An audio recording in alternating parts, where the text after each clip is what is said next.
I am from red dirt basketball courts, from collard greens, wild-grown peaches, plums, blackberries, and afro-sheen blowout kits. Tick, boom! I am from Maple Hot Cereal and Maple Tree-lined streets, from a white house on a dead-end street off the one-way side of Commonwealth Avenue, from lilacs and lilies of the valley, from ivory soap, neatly trimmed evergreens, and snowstorms called whiteouts. I am from a rural, southern, black Alabama home with a wood-burning stove with cornbread cooked on top. I can smell collard greens and ham hocks now. I'm from a white, wealthy suburb of Boston, where they bussed black kids in from Roxbury and Mattapan in the 70s. I'm from a black maid, Beatrice, who ironed our clothes in the basement where I kept her company while I waited for my parents to come home. I am from dandelions, honeysuckle vines, crickets, lightning bugs, and gypsy cabs, bramble bushes, railroad tracks, and garter snakes. I hate snakes. I'm from people who whispered when race came up and marched in Washington, D.C. to hear the Reverend Martin Luther King speak. From, no, you can't attend the Elliott dances, you're too Jewish. From, no, women can do anything men can do, being thin matters, and of course you'll have an abortion. From the land of high expectations, honesty is the best policy, patience is a virtue, and all comparisons are odious. I am from barbecues, from my granddaddy, Mr. Allen, who helped raise me, and Grandma Martha, who I never knew because she died in childbirth when my mother was 4 years old. I am from women with wide hips and tall, bald men. I'm from Françoise and France, from Pierre and the Great Wars, from torture, waterboarding, and survival. I am from a grandfather who gardened and hunted to feed his family, and a great-grandfather born into slavery who died in the 1940s at age 105. I am from the Black Baptist Church where Jesus saved and ye must be born again, where at 12 you sat on the mourner's bench during a one-week revival, confessed your sins, and were baptized by immersion in the baptismal pool behind the church on Sunday morning. I'm from Rita, who didn't get to choose whether or not to have an abortion, had shock therapy, and got very depressed. From Simon, the one successful immigrant of 12 siblings, a few born in the old country. I'm from Jews and Catholics, atheists, believers, the devout and devoted, agnostics and activists, rabble-rousers and resistance. I'm from a red box of love letters and a polka dot world. I'm from smart women know how to defend themselves and deserve the trouble they get in. I'm from Birmingham, Alabama, in a residual community of an old company mining town, where you address all adults as Mr. or Miss, and end every definitive answer with sir or ma'am. Adults who caught you misbehaving could discipline you if they knew your folks, and any adult could send you home, and you went. From a family spread far and wide, from telegrams, postcards, and pictures, all pieces of a puzzle, and I can't put it all together yet. I'm a child of other people's memories that won't let me go.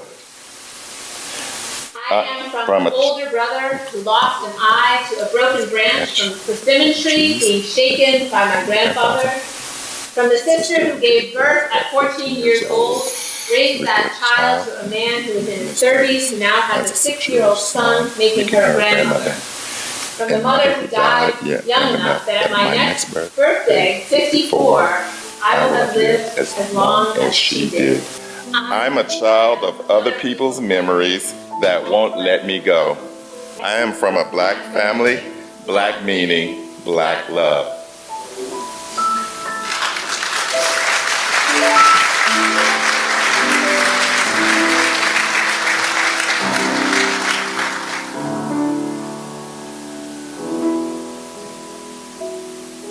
So we have about 20 minutes together. I thought a good place to start would be just to share with you what that was like, that experience was like for us. So maybe you'll start. What was that experience like for you? Yeah. First, let me thank you for here at Alsos for allowing me to invite myself back to your congregation. I had hopefully when you speak at a place, you hope that you will enjoy it well enough that people invite you back, but I had such a great time that I invited myself back. And it's interesting how what we were attempting to dramatize through the brilliance of Reverend Barber, we had both seen a clip of spoken word where there was a black man and a white woman, and they were speaking each other's truth, but they were speaking their words, but they were coming out of somebody else's mouth. And what we were dramatizing in a way, the dysfunction with our effort to do that dramatizes the tension of being in relationship with somebody where you can't speak for them, and yet you commit to being in relationship with them and persist despite the difficulties. And so even though that didn't go as smoothly as I would have liked, it dramatized what we were trying to communicate.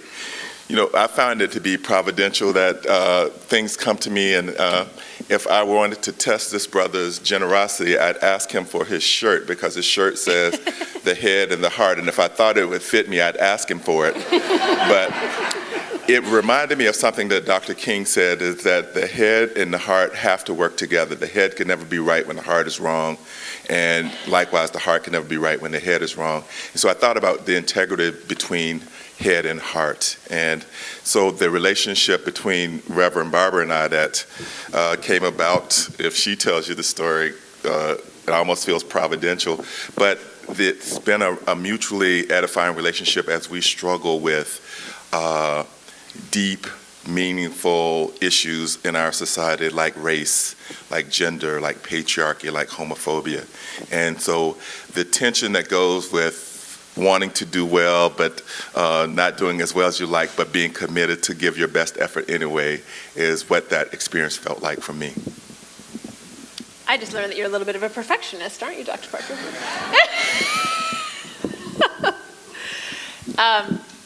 Yes, and what would I add to that? It's a great honor to be in relationship with you, even though you keep telling me you receive as much from me as I receive from you. I'm still trying to believe that. It's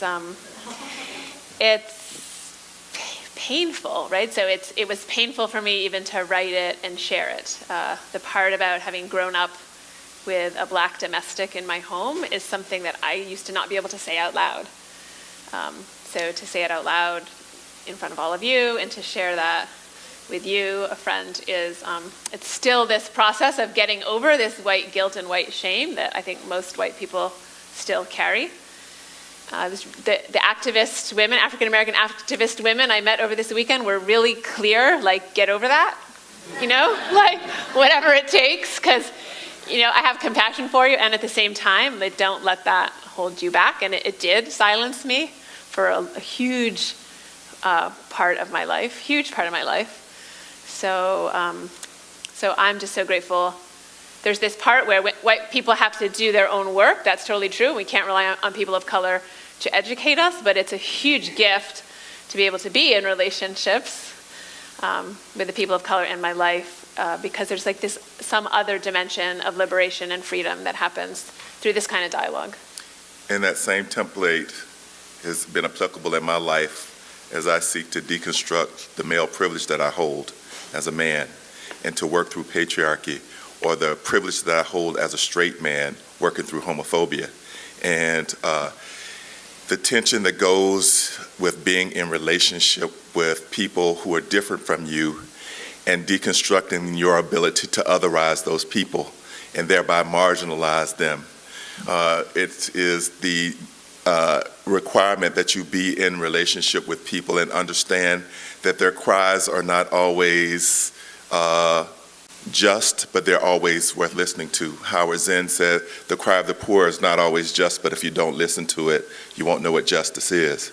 So being in relationship means that sometimes the allegations and the indictment against you may not be fair, but being committed to the relationship says you stay in that, and you demand there's mutual accountability, that you acknowledge when, I hear what you're saying, but we need to work with that more, because it feels like there's something about this that's more about you than it is about me.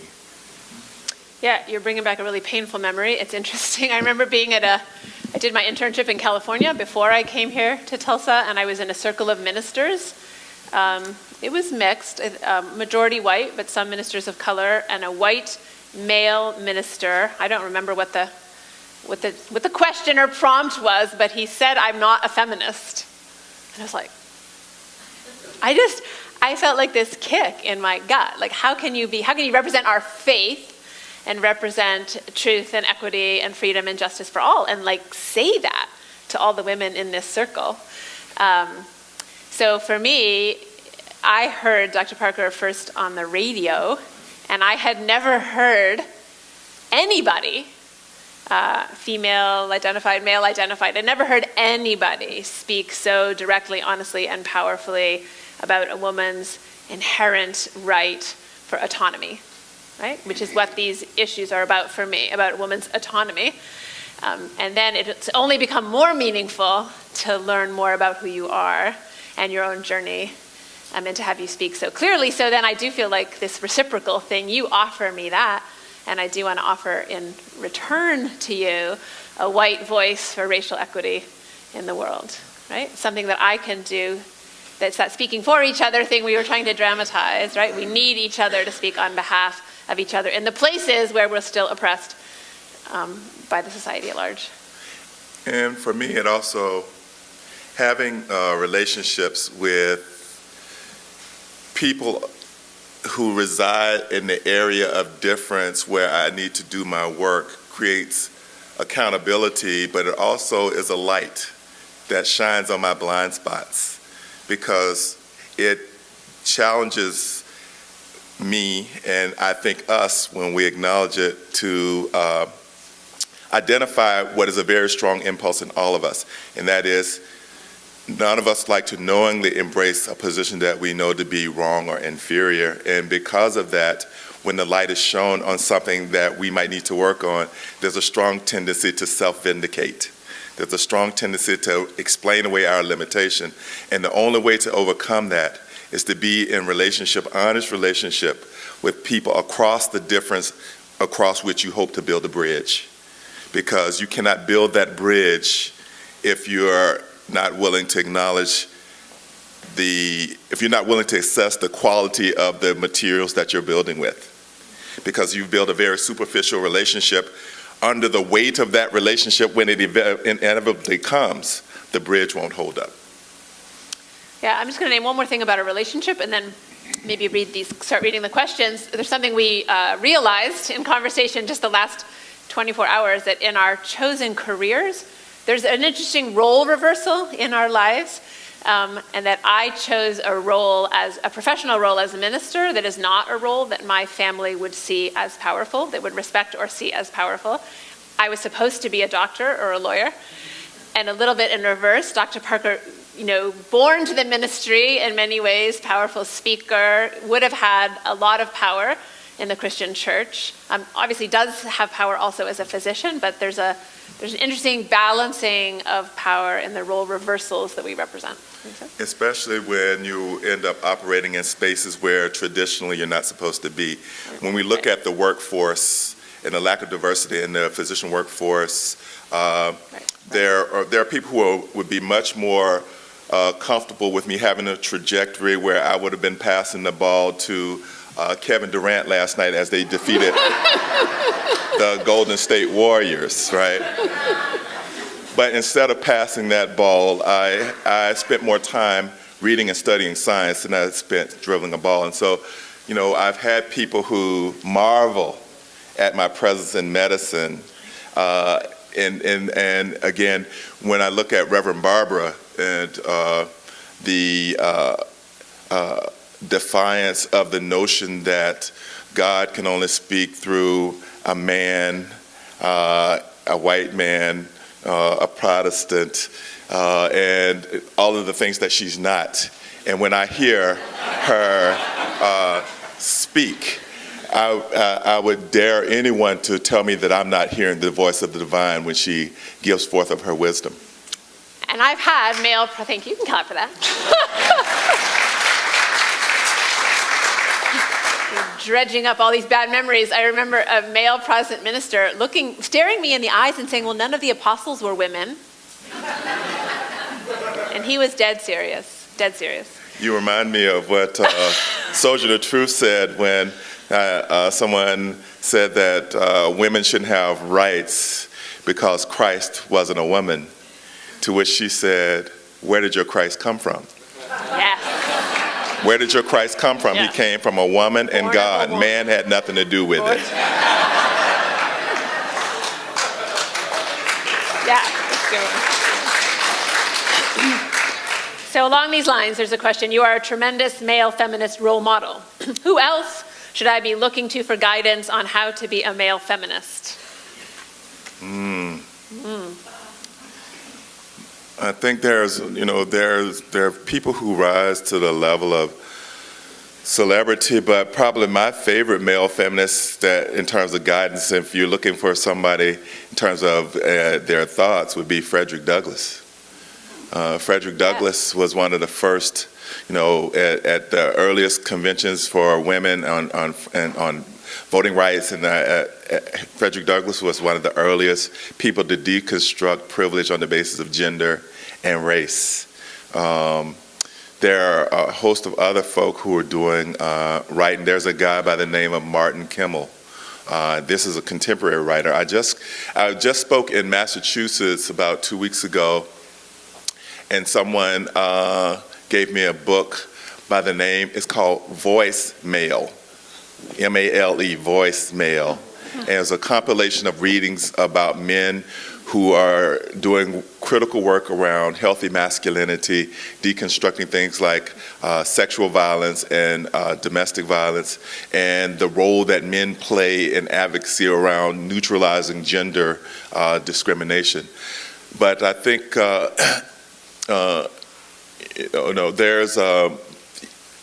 those are two things that come to mind right off the bat. But, I think it's really, really tough because there are increasingly men who are understanding that they have a role to play in the deconstruction of gender discrimination.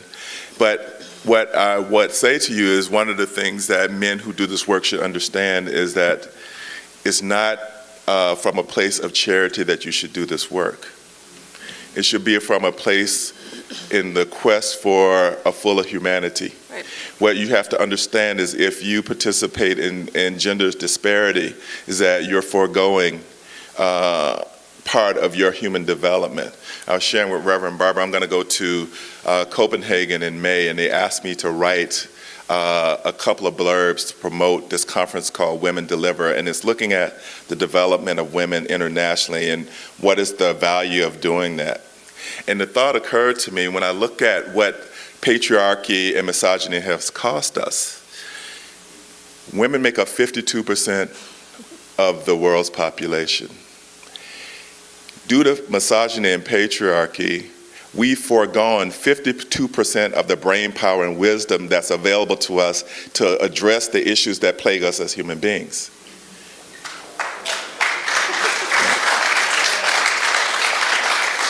We've tried to get solutions that require 100% of human brain power with 48% of it. So one of the things that, as we do this work, is not charitable, it's a self-preservation, it's a selfish, a rational, healthy self-interest for men to invest in the full development and to step out of the way of women and to work alongside women so that we can bring to bear the full ingenuity of human intelligence. Right, which I think is really what we're talking about now is really connected to this next question, which is how can white individuals support work on social justice issues in the Black community without being seen as co-opting or taking over? So you really can apply what we were just saying in terms of gender, in terms of race too. Like as a white person, I'm not doing this work to save other Black people, I'm doing this work to save myself. right? Because the scars and the alienation and the silencing that I've experienced as a white person who was taught to be colorblind is crippling, right? Is crippling, is not real. It gives me a completely warped view of the world, right? So it's knowing you're doing the work for yourself so that you can be, I love the term I learned this weekend, instead of an ally, a co-conspirator is what Loretta Reed called it, which is a little bit more active, right? Ally sounds a little passive, like you're standing with, but co-conspirator is like, let's take down this patriarchy together, right? Let's see what we can do together. There was another part of that, but yeah. Well, one of the things that I think about, particularly on the issue of white people versus white privilege, being white is not the problem. White privilege is, and societal and institutional structures that would privilege you on the basis of having white skin. Being male is not the problem. Patriarchy is. And for me to accept privileges that are afforded to me on the basis of being, simply by virtue of the fact that I'm male, patriarchy is the problem. Being gay or straight is not the problem. Homophobia is. And for me as a straight person to allow my brothers and sisters who are same-sex loving to be discriminated against is the problem. So one of the ways to get over, quote, white guilt is to realize that it's not you as an individual. And so because of that, you personally may not be racist. There's a difference between being non-racist and anti-racist. Non-racist may mean that you won't discriminate against me on the basis of my color. But anti-racism means you've got to deconstruct the societal structures that entrench race difference even when you don't actively practice it yourself. One of the workshops yesterday was about learning how to be an appropriate white person. I skipped that class. That wasn't new. He crashed that class. That's not even true. He crashed that class. I did. That's not even true. I've heard that some people think that race relations are worse now than before President Obama came into office. Do you believe this? Why or why not?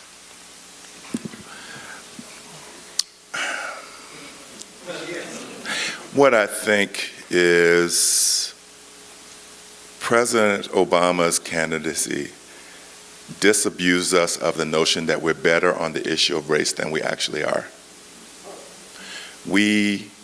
These sentiments can't rise if they're not there.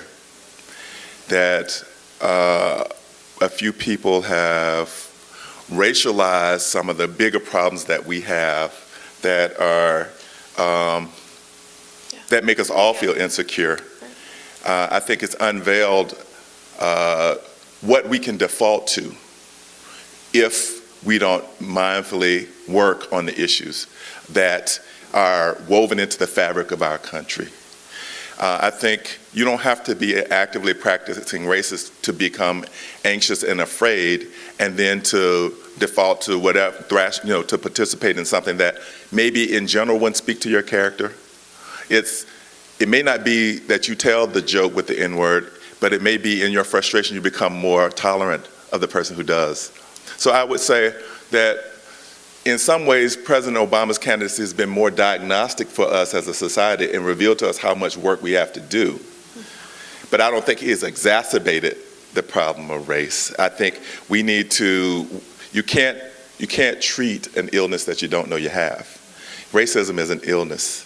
And so it's something that we have to treat as a society. There's no moral high ground that oppressed people hold over people who may be perfect. We have to live in community and we have to be in relationship enough to have the hard conversations about race. I have to be able to say what I think is racist, and you have to be able to say from your honest analysis when you don't think I'm being fair. That's what happens in relationship. So I think President Obama's candidacy has not exacerbated racism. It's been more diagnostic of the work that we collectively need to do. I like that answer. I'm not adding to that.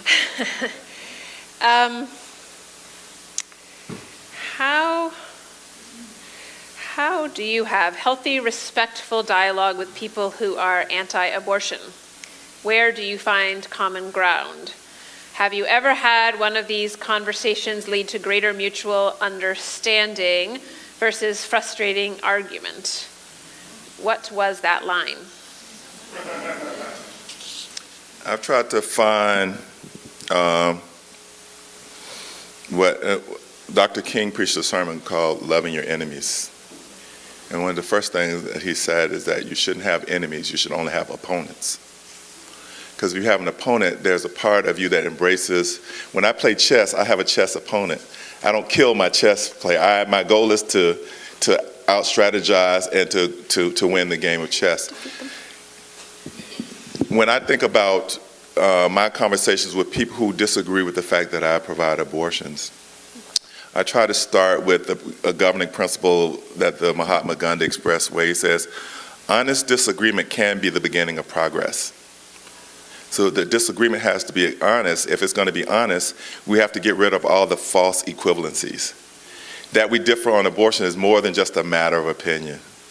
Because if it's a matter of opinion, then we get to each state our opinion, and we have to respect our opinions.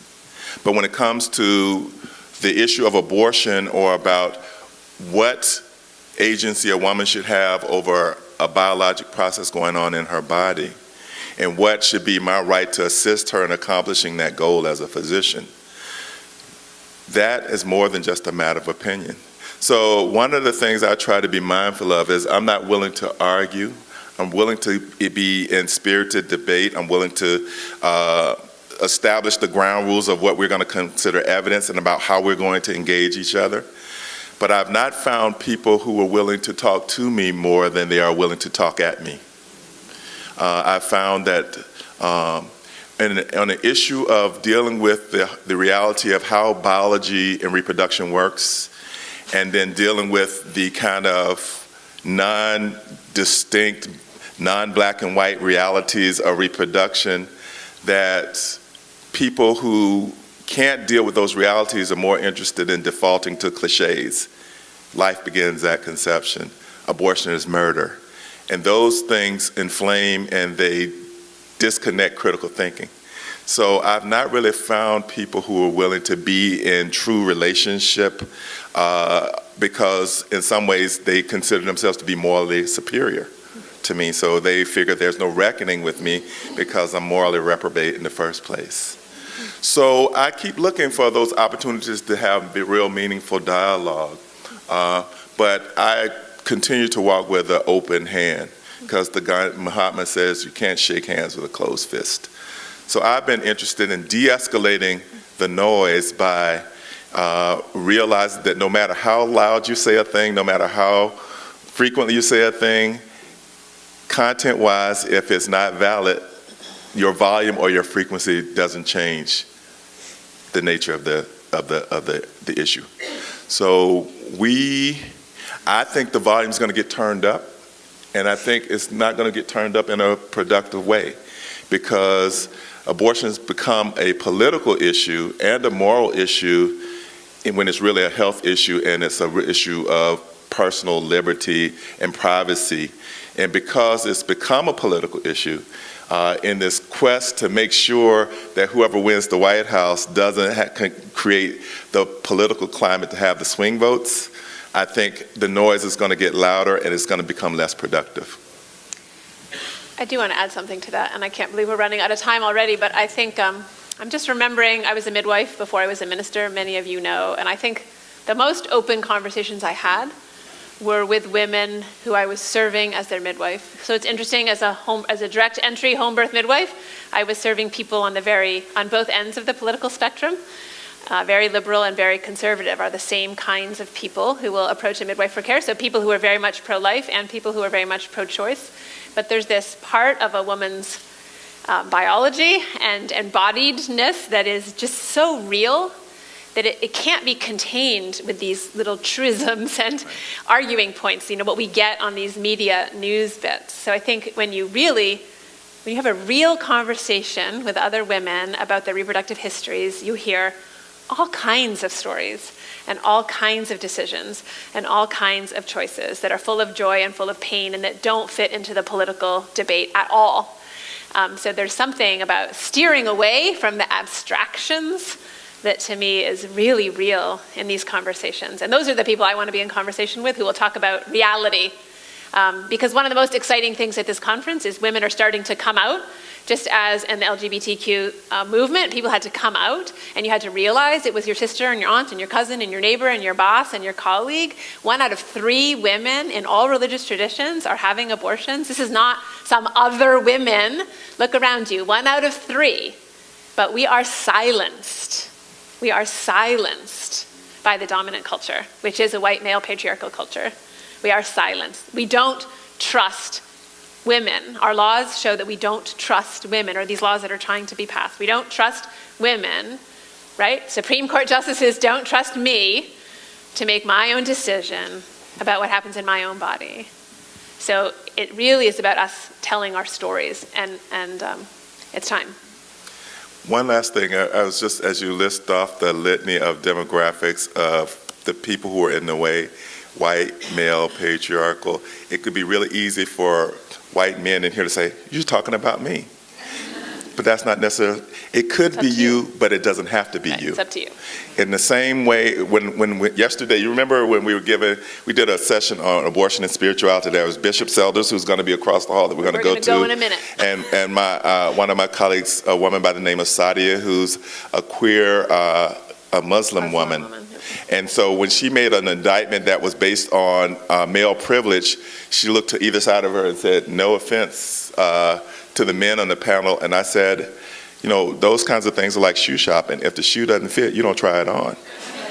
So I would say, as you do your self-assessment, when you hear the incontrovertible realities about where the resistance to a more egalitarian society comes in, look at yourself.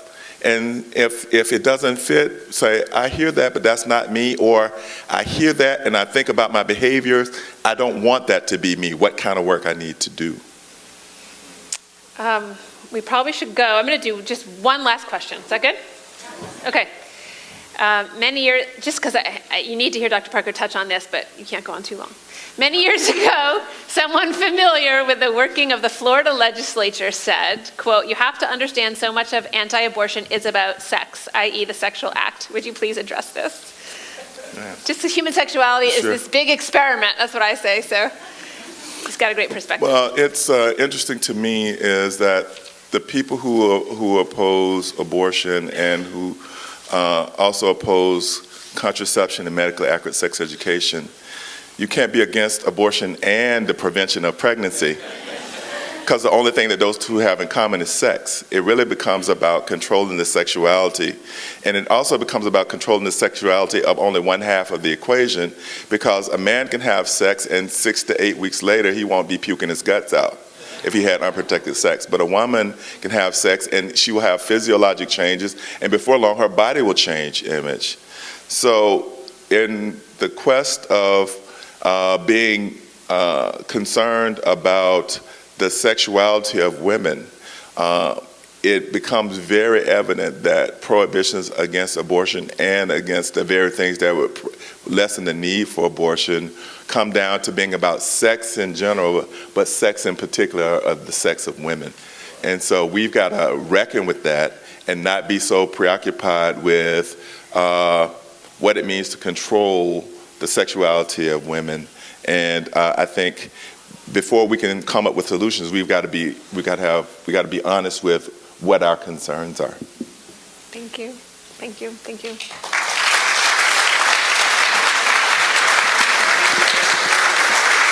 Again,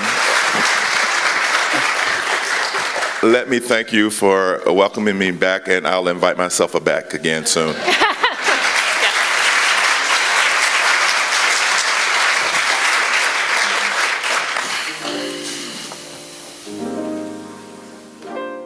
We are your church, and we are proud to be your church, or at least a church that's having a positive impact on your life. I am personally blessed to be your minister, or at least a minister who you're allowing to speak into your life. I hope you'll support our ministry and share your love beyond belief by texting LOVE-BB to 41444, or go to our website. But you can just text LOVE-BB to 41444 and make your gift. It's wonderful. Thank you. Be blessed and be a blessing.